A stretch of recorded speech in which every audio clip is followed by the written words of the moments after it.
और पिछले विधानसभा चुनाव में बीजेपी की करारी हार के बाद कहा गया है कि कार्यकर्ताओं में बड़े नेताओं को लेकर असंतोष था। प्रदेश प्रभारी बनने के बाद डी पुरंदेश्वरी ने पहले दिन से पार्टी को एकजुट करने में ताकत झोंक दी है।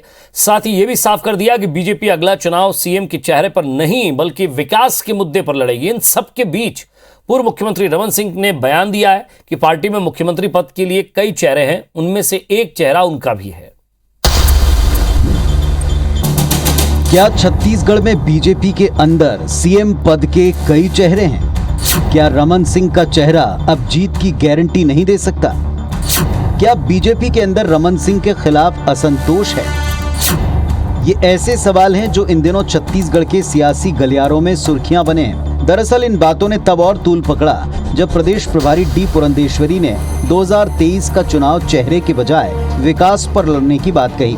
हम बस डेवलपमेंट के मुद्दे लेके लोगों के पास जाएंगे। Development is going to be our face, development is going to be the issue and जिसको यहाँ बनाना है we have a process in the party तय करेगी। प्रदेश प्रभारी के इस बयान के बाद कई खेमों में बटे बीजेपी नेता अपने अपने स्तर पर अपनी मौजूदगी का एहसास कराने में जुटे हैं। दूसरी ओर बीजेपी हाईकमान सर्वे और बाकी माध्यमों से 2023 के चुनाव के लिए चेहरे की तलाश में जुट गई। पार्टी के अंदरूनी सर्वे के बीच पूर्व मुख्यमंत्री रमन सिंह ने सीएम के चेहरे वाले सवाल पर कहा कि बीजेपी के पास बहुत से अच्छे चेहरे हैं और उसमें एक चेहरा मेरा भी है।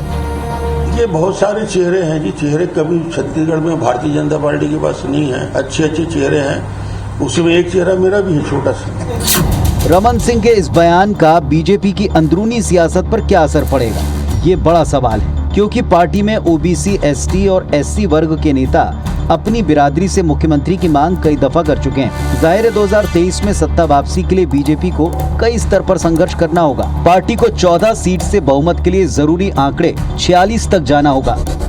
बहुमत किसके चेहरे और किस आधार पर मिलेंगे? दूसरा, कांग्रेस सरकार का चेहरा आज किसान हितैषी सरकार के तौर पर है। इसका बीजेपी के पास क्या तोड़ है?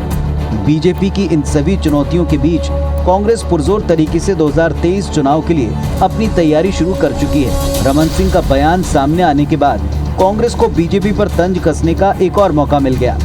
15 साल के कुशासन का जो बना हुआ चेहरा है वो आने वाले समय में भाजपा का चेहरा नहीं हो सकता। ये उनके प्रभारी पुरंदेश्वरी जी ने कहा है। अब आज उनका बयान अगर बदल जाएगा, रमन सिंह जी उनके चेहरे होंगे, तो ये तो उनकी पार्टी का अंदरूनी मामला है। रमन सिंह जी का ये बयान सिर्फ अपना अस्तित्व बचाने की जद्दोजहद मात्र है। वे आडवाणी जी के साथ मार्गदर्शक मंडल में भेजे जाने से अपने आप को बचाने की कोशिश कर रहे हैं और इसी कोशिश के चलते उन्होंने यह पार्टी के स्टैंड के खिलाफ जाकर बयान दिया है।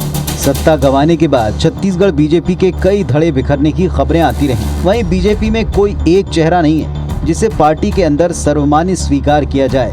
भाजपा के राष्ट्रीय सह संगठन महामंत्री और प्रदेश प्रभारी शिव प्रकाश भी मिशन 2023 के लिए बीजेपी नेताओं और कार्यकर्ताओं को टिप्स दे चुके हैं। उन्होंने कहा था कि इस बार भाजपा किसी के भरोसे और कमजोरियों के सहारे चुनाव लड़ने के बजाय अकेले चुनाव लड़े और जीते।